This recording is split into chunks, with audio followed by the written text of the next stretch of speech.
hatiku.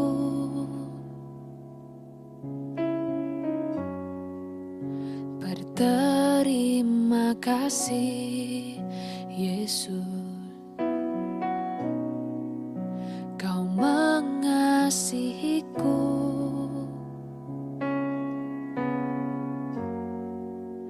Kau memilikiku.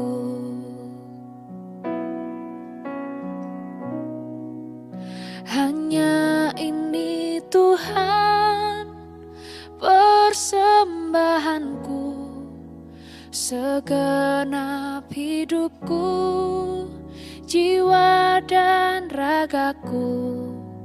Sebab tak ku miliki harta kekayaan yang cukup berarti untuk ku persembahkan. Hanya ini Tuhan permohonanku, terimalah Tuhan persembahanku. Pakailah hidupku sebagai alatmu seumur hidupku. Salam, selamat pagi. Bertemu lagi di Sapaan Teduh kita di pagi hari yang indah ini. Sebelum kita merenungkan kebenaran firman Tuhan, kita bersatu dalam doa. Kita berdoa. Allah, Bapa kami, pemilik kehidupan, di pagi hari ini kami bersyukur atas kehidupan yang baru Tuhan berikan buat kami. Sebelum kami melakukan semua aktivitas kami di pagi hari yang indah ini, kami ingin duduk sebentar merenungkan firman-Mu. Kuasa Roh Kudus-Mu yang mengajari kami Tuhan. Baik kami hamba-Mu yang menyampaikan, dan juga semua saudara terkasih kami yang mendengarkannya. Berfirman dan berkata-katalah Tuhan, kami telah siap mendengarkannya. Dalam Putra-Mu Yesus Kristus, kami datang berdoa dan mengucap syukur. Amin. Nehemia 10 ayat 39, begini firman Tuhan buat kita di pagi hari yang indah ini. Karena orang Israel dan orang Lewi harus membawa persembahan khusus daripada gandum, anggur, dan minyak ke bilik-bilik itu. Di situ ada perkakas-perkakas tempat kudus, pula para imam yang menyelenggarakan kebaktian, para penunggu pintu gerbang, dan para penyanyi. Kami tidak akan membiarkan rumah Allah kami. Sampai sejauh ini pembacaan firman Tuhan buat kita di pagi hari yang indah ini. Saudara-saudari yang dikasihi Yesus Kristus Tuhan kita sudah mendengar dan mungkin selalu membaca firman bagaimana sejarah perjalanan bangsa Israel. Bangsa ini pernah mengalami pembuangan ke Babil. Kenapa mereka dibuang ke Babil? Karena mereka tidak setia, mereka tidak taat, mereka tidak lagi peduli dengan apa yang dikatakan oleh Allah kepada mereka. Di dalam ketidakpedulian mereka, sebenarnya Allah sudah mengingatkan sebelum mereka dibuang. Tetapi mereka mengeraskan hati mereka. Akhirnya bangsa ini dibuang ke pembuangan di Babil. Dan kita tahu bahwa dampak pembuangan ini tentu tidak mengenakkan bagi bangsa Israel. Ya, bacaan kita secara khusus kitab Nehemia mengingatkan bagaimana kepedulian Allah sebenarnya kepada bangsa Israel yang dibuang tersebut. Akhirnya setelah mereka menjalani pembuangan, Tuhan memakaikan Nehemia untuk melepaskan bangsa itu. Akhirnya kita tahu kalau kita baca kitab Nehemia dari awal, kita dapat melihat Nehemia dipercayakan memimpin bangsa Israel kembali ke Yerusalem dari pembuangan. Dan itu semua bukan karena hebat dan gagah juga dari bangsa Israel. Tetapi kasih Tuhan tetap ditunjukkan. Walaupun bangsa itu sering tidak peduli, sering tidak taat, dan juga mentuhankan bukan Tuhan, tetapi Tuhan selalu ingat bangsanya. Kita tahu Nehemia memimpin mereka, dan sampai mereka di Yerusalem, maka pekerjaan pertama yang mereka lakukan adalah bagaimana memperbaiki tembok Yerusalem. Dan kita dapat lihat dengan berbagai situasi dan tantangan, dan juga hikmat yang diberikan oleh Tuhan kepada Nehemia sebagai pimpinan, maka tembok tersebut dapat diperbaharui kembali. Mereka melihat bagaimana kuasa Tuhan, dan mereka juga belajar dari pengalaman bahwa ketika mereka tidak setia, taat, dan melanggar janji yang telah diucapkan kepada Tuhan, mereka ada dalam pergumulan dan penderitaan, bahkan dibuang. Tetapi ketika mereka hidup setia, seturut dengan kehendak Tuhan, maka berkat-berkat Tuhan akan selalu menjaga, melindungi mereka, bahkan menolong mereka keluar dari segala pergumulan mereka. Bahan renungan kita ini adalah bagaimana sebenarnya bangsa Israel yang sudah kembali dari pembuangan tersebut melihat berkat Tuhan, melihat bagaimana Tuhan menolong mereka menyiapkan semua tembok-tembok. Dan karena besarnya kuasa Tuhan, akhirnya mereka kembali membuat perjanjian, meneguhkan perjanjian dengan Tuhan. Itu maka pasal 10 ini kalau kita baca di atas, bahwa jelas judulnya Piagam Perjanjian, di mana pemimpin bangsa Israel Nehemia dengan semua orang-orangnya itu berjanji, ya, bahwa mereka akan tetap setia kepada Tuhan. Dan bagian kedua, mereka juga akan tetap menjalankan semua ibadah mereka dengan baik dan benar. Jadi bahan bacaan kita tadi jelas bahwa kalau di penutupnya dikatakan bahwa kami tidak akan membiarkan rumah Allah kami. Kenapa ditutup dengan hal demikian? Karena mereka dibuang karena tidak peduli dengan Allah. Mereka menyembah Allah-Allah yang lain. Akhirnya mereka dibuang. Dampak pembuangan itu mereka dapat merasakan jauh dari Allah. Dan setelah dibebaskan Allah, mereka belajar, wah, ketika tinggal jauh dari Allah tidak membawa kedamaian. Dan sekarang mereka sudah ditebus, dan mereka kembali, dan mereka berjanji akan setia, dan akan tetap melakukan semua apa yang dikatakan Allah. Bukan hanya dalam kehidupan sehari-hari, tetapi mereka juga berjanji kembali bagaimana melakukan semua kegiatan di dalam bait Allah dengan membawa persembahan, dengan mengaktifkan kembali imam pada masa itu, orang Lewi, dan juga di situ mereka menggunakan semua perkakas-perkakas bait Allah dan juga mengadakannya, menyelenggarakan kebaktian. Jadi kembali mereka menjalankan seturut dengan kehendak Tuhan dan hanya menyembah Allah. Itu janji mereka. Dari bahan ini, saudara-saudara yang dikasihi Yesus Kristus Tuhan kita, apa renungan yang bisa kita pelajari? Yang pertama, kita ini semua adalah anak-anak perjanjian. Ketika kita dipercayakan dan diselamatkan, kita telah berjanji bahwa kita setia. Tetapi sering dalam hidup kita tidak setia. Kita mengingkari janji kita. Kita jauh dari Tuhan. Kita mungkin juga tidak peduli dengan semua apa kata Tuhan. Kita tidak taat, kita tidak setia.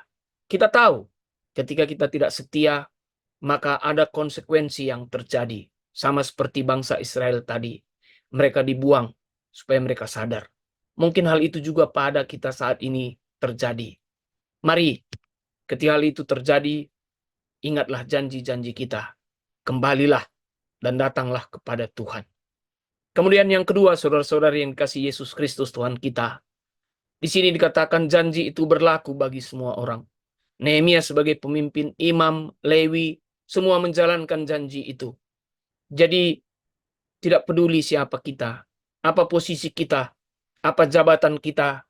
Ketika kita berjanji, marilah kita menepati janji itu. Mari kita saling mendukung, saling menguatkan, dan saling mengingatkan bahwa kita adalah anak-anak perjanjian.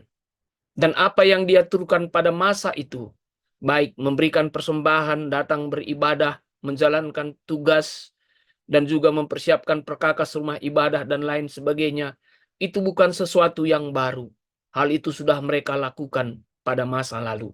Tetapi karena mereka mengabaikan rumah Tuhan dan lebih percaya kepada Allah lain, mereka tinggalkan. Sama juga dengan kita sekarang. Semua perintah nasihat Tuhan itu dari dulu sudah ada. Jadi sama seperti sekarang, mari juga kita lakukan dalam kehidupan kita.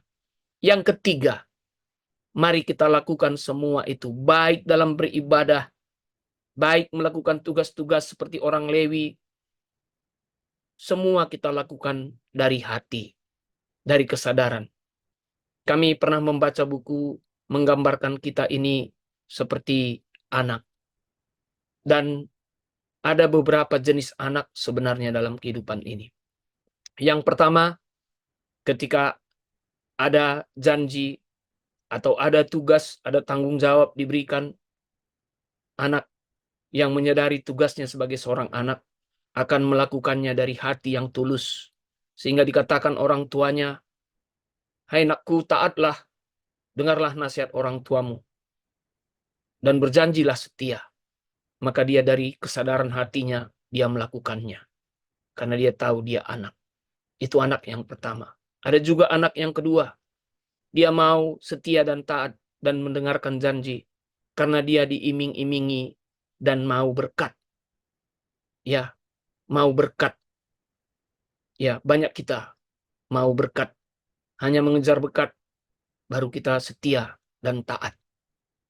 Yang ketiga, karena mungkin kita takut dihukum, maka kita taat dan setia. Tapi ada yang keempat, sudah dinasehati juga tidak sadar, dijanjikan berkat juga tidak sadar, dihukum juga tidak sadar. Tetapi yang keempat, dia mengatakan, apa urusanmu? Dia mengeraskan hati, sama seperti bangsa Israel. Sudah dinasehati, diingatkan, tapi dia mengeraskan hati. Jadi, marilah kita bangsa pilihan Tuhan, menjalankan segala sesuatu itu, memberi persembahan, beribadah, menjalankan tugas pelayanan. Sebagai apapun kita lakukan dari hati yang tulus. Ketika Tuhan menyaksikan kita lakukan dari hati yang tulus, maka ya, pelayanan kita akan diberkati. Dan kita juga akan menjadi berkat bagi sesama kita. Hari ini, apapun tugas kita, apapun kondisi kita, susah, senang, diberkati, lagi mencari berkat, lagi dalam pergumulan, ya, lagi berlari untuk menyelesaikan masalah. Kita belajar, kita adalah bangsa pilihan Tuhan. Kita sudah berjanji setia. Jangan situasi mengubah kita tidak setia. Tetaplah setia dan hiduplah seturut dengan kehendak Tuhan yang datangnya dari hati kita. Tuhan memberkati kita. Amin. Kita bersatu dalam doa. Terima kasih Tuhan atas kebenaran firman-Mu di pagi hari yang indah ini. Kami belajar dari bangsa Israel. Bapa, mereka adalah bangsa pilihan-Mu, tetapi mereka tidak taat setia kepadamu. Karena mereka tidak taat, akhirnya Engkau membuang mereka ke Babil. Pembuangan itu membuat mereka merasa tidak nyaman. Tapi Engkau tetap mengasihi mereka. Melalui pimpinan Nehemia, Engkau membebaskan mereka, menolong mereka membangun tembok Yerusalem. Dan mereka melihat kasih-Mu, karena mereka menyaksikan itu. Mereka berjanji kembali setia. Dan wujud kesetiaan itu mereka tuangkan dalam perjanjian. Dan mereka juga bukan hanya berjanji, tapi tetap melakukan semua firman-Mu, melakukan semua ibadah yang telah dilakukan mereka pada masa lalu, dan mereka kembali hidup setia. Bapa, kami belajar dari apa yang kami lihat. Mungkin dalam kehidupan kami sebagai anak-anak-Mu sering juga kami ingkar janji dan tidak taat. Hari ini Engkau mengajari kami supaya kami taat dan setia apapun situasi kondisi kehidupan kami. Dan marilah kami taat dan setia melakukan semua itu, baik ibadah kami, persembahan kami, tugas-tugas pelayanan kami lakukan dari hati kami yang tulus. Mari Bapa, mampukan kami untuk melakukan itu, agar dari situ nama-Mu terpuji, dan dari situ juga kami menjadi berkat, dan orang lain juga dapat menyaksikan pelayanan yang kami lakukan, baik dalam kehidupan kami bergereja, dan juga dalam kehidupan kami di dunia ini. Mungkin pada hari-hari ini Tuhan, kami banyak pergumulan, banyak masalah, banyak persoalan, dan juga mungkin saat ini kami sukses. Jangan itu membuat kami meninggalkan Engkau dan tidak taat akan janji kami. Bapa yang baik, mampukan kami melakukannya. Pada saat ini juga kami berdoa buat jemaat-Mu, gereja GBKP, Runggun Studio Alam. Mari Tuhan memberkati. Berkati hamba-Mu, berkati semua penetua, berkati pengurus kategorial, berkati juga jemaat-Mu. Satukan hati mereka untuk dapat bekerja sama. Terlebih kami berdoa untuk pengurusan izin gereja-Mu, Runggun Studio Alam. Bermurah hatilah Tuhan. Bukakanlah hati para teman-teman kami yang ada di lingkungan pemerintahan, sehingga mereka bermurah hati memberikan izin. Kami menyerahkan ini dalam tangan pengasihan-Mu. Bapa, setelah selesai renungan ini, kami akan melakukan tugas kami, mengerjakan pekerjaan kami. Di pagi hari ini, kuasa Roh Kudus-Mu yang menyertai kami. Ini doa kami, Bapa. Kami panjatkan kepadamu dalam satu nama, Putramu Yesus Kristus, yang telah mengajari kami mengucapkan doa Bapa kami. Bapa kami yang di sorga, dikuduskanlah namamu, datanglah kerajaan-Mu, jadilah kehendak-Mu di bumi seperti di sorga. Berikanlah kami pada hari ini makanan kami yang secukupnya, dan ampunilah kami akan kesalahan kami, seperti kami juga mengampuni orang yang bersalah kepada kami. Dan janganlah membawa kami ke dalam percobaan, tapi lepaskanlah kami daripada yang jahat. Karena Engkau-lah yang punya kerajaan dan kuasa dan kemuliaan sampai selama-lamanya. Amin. Selamat pagi, selamat beraktivitas, Tuhan memberkati. Sampai bertemu lagi di sapaan teduh kita di hari selanjutnya. Amin.